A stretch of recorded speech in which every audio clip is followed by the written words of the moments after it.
Olá, meu nome é Daniel Antônio. O nome da minha pesquisa se chama Entre Nós, Historiografia Homotextual Não Contada no Século XX.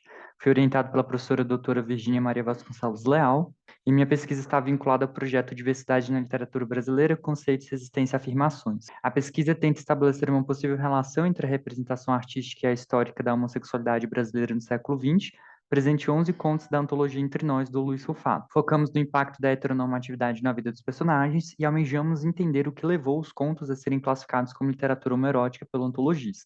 Tivemos como perspectiva teórica os trabalhos de Ricardo Tomé e de Luana Porto sobre o homoerotismo e de Júlio Cortázar, Ivete Waltz e Silvana Serrani sobre conto e antologia, respectivamente. Esses foram os 11 contos analisados da antologia, composta por 19. Os 11 contos foram escolhidos baseados na presença de protagonistas homens cis gays. Durante a pesquisa, utilizo o termo gay para me referir a esses protagonistas e o termo queer para me referir à comunidade LGBT. Bom, por homoerotismo, compreende-se que seja nesta pesquisa a representação nas artes dos afetos e dos desejos que destoam de uma heteronormatividade afetiva, ou seja, a representação de afetos e desejos marginalizados por um padrão hegemônico, representados conforme Daniel Borillo pelo heterossexismo.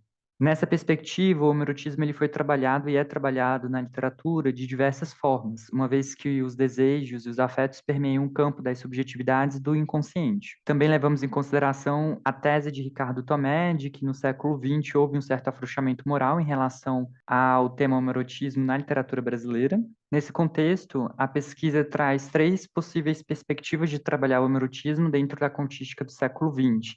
A homossociabilidade, que foi um termo cunhado pela teórica Eve Sedgwick, que seria o convívio social entre iguais. Os contos que apresentaram a homossociabilidade para trabalhar o homoerotismo foram publicados no início do século XX. Já a afirmação das identidades ou dos desejos seria uma segunda proposta de trabalhar o homoerotismo, tão presentes nos contos publicados na metade do século XX.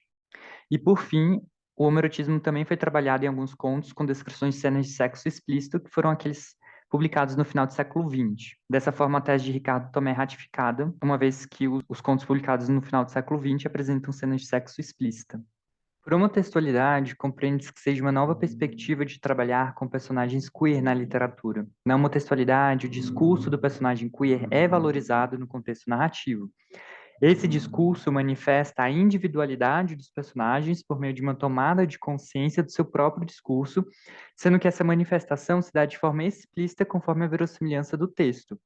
Nem todos os textos que representam a homossexualidade ou trabalham com o homoerotismo são homotextuais. Somente os contos Rútulos de Hilda Hilst e Sargento Garcia, de Caio Fernando Abreu, apresentaram traços de homotextualidade. Nota-se que o fato tendeu a compilar textos que mostrassem os personagens homossexuais pelo discurso do outro por um narrador observador. Esse fato pode ser compreendido pela proposta da própria antologia em compilar contos que espelhem uma visão de 100 anos da sociedade brasileira sobre o assunto. Desse modo, a visão mostrada na antologia sobre o assunto, que é a homossexualidade, é a visão do outro que observa. Por fim, trago o impacto da heteronormatividade na representação da homossexualidade na contística brasileira do século XX.